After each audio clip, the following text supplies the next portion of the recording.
Vítima do alcoolismo não adora o álcool, apenas depende dele.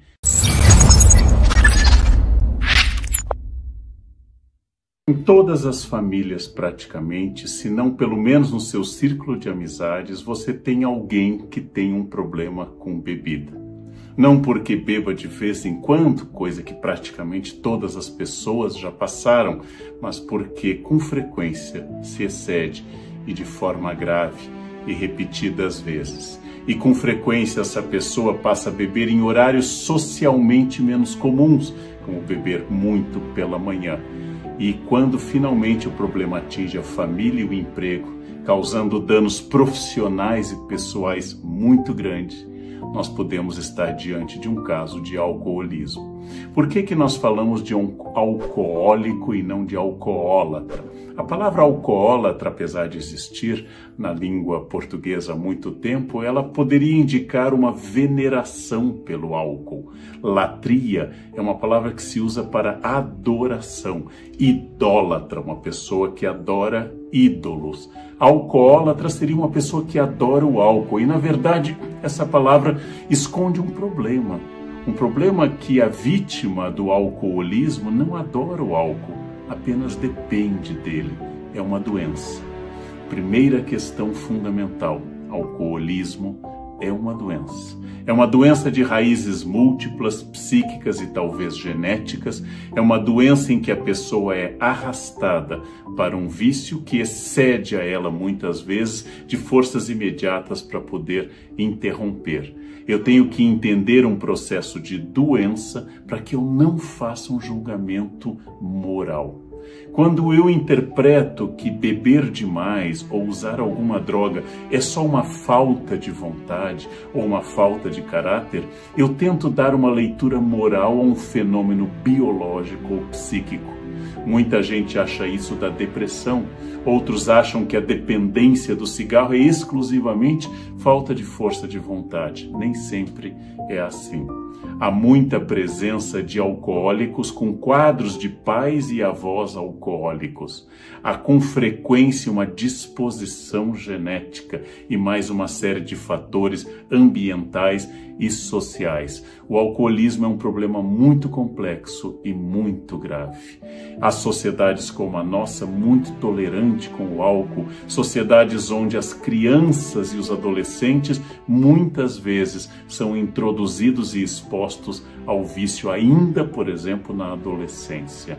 E há pessoas que podem beber todos os dias, inclusive terem excessos de quando em vez, mas nunca serão dependentes do álcool, nunca atrapalharão de forma estrutural sua família, nunca destruirão seu emprego e sua carreira.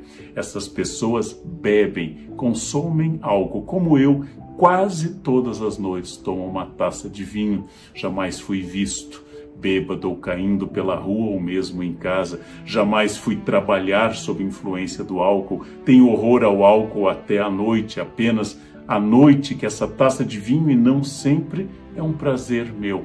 É provável que eu não seja um alcoólico, mas isso não elimina o fato que essas drogas lícitas, como o álcool, acabem atingindo muitas pessoas. Pessoas que começam bebendo para relaxar. Pessoas que começam bebendo para socializar.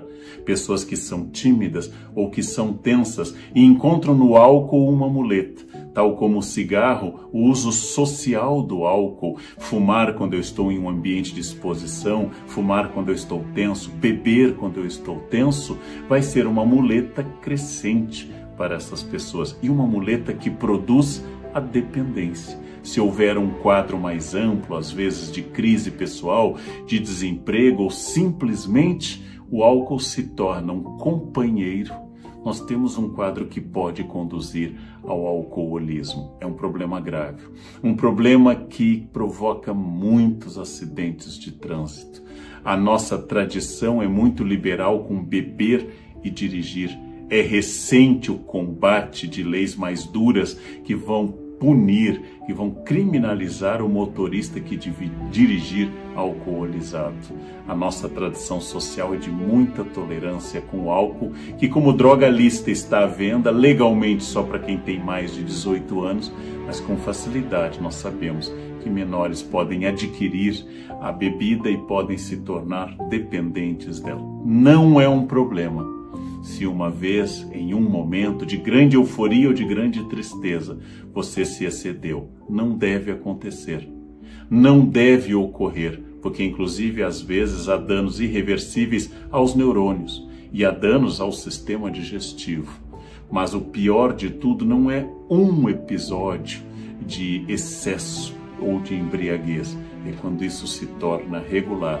Como é que eu distingo um bebedor social de um alcoólico?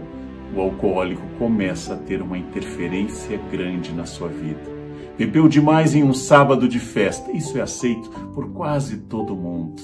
Isso é incentivado pelos amigos, vai lá, bebe, você está se formando, você rompeu com a namorada, você está em crise, vai lá, bebe e pronto. De repente, a tristeza permanece, ou a euforia permanece, a vontade de repetir aquele estado de euforia permanece. E graças a isso, essa pessoa vai repetir.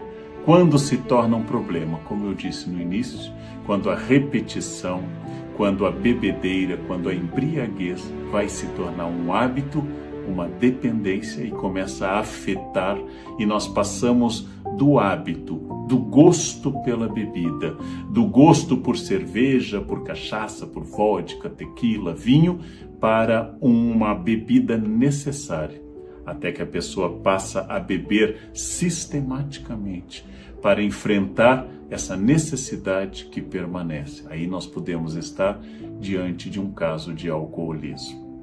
Existem muitas maneiras de o enfrentar. Em primeiro lugar, dizem os alcoólicos anônimos, ou seja, uma associação que trabalha não apenas com os dependentes e as dependentes do álcool, mas também com as famílias.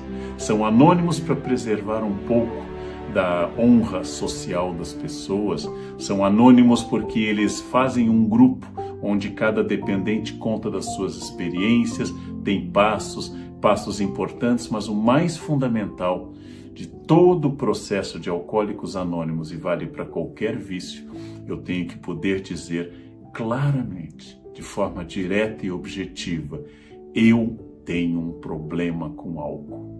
Enquanto eu ficar me enganando, dizendo, foi só sábado, essa semana foi, eu fiquei 2 vezes assim, mas isso é muito raro. Enquanto eu começar a acreditar nas minhas desculpas e continuar produzindo histórias de justificativas, eu serei alguém que terá um problema grave. O primeiro passo é eu ter consciência disso. E aí os amigos, a família devem indicar a pessoa, e lembre-se que o alcoolismo, que historicamente era muito ligado aos homens, não é mais um fenômeno masculino, infelizmente, hoje atinge muitas mulheres também. Então, a todo instante eu preciso parar e pensar, de fato foi só uma vez? Quanto eu estou consumindo? Eu tenho o impulso? Eu posso de fato parar, como muitos viciados se enganam, dizendo que podem parar no momento que desejarem e não param nunca? Alcoolismo é um problema de saúde, alcoolismo é muito grave e nós temos que enfrentar isso de frente, com clareza, de forma a superar este problema.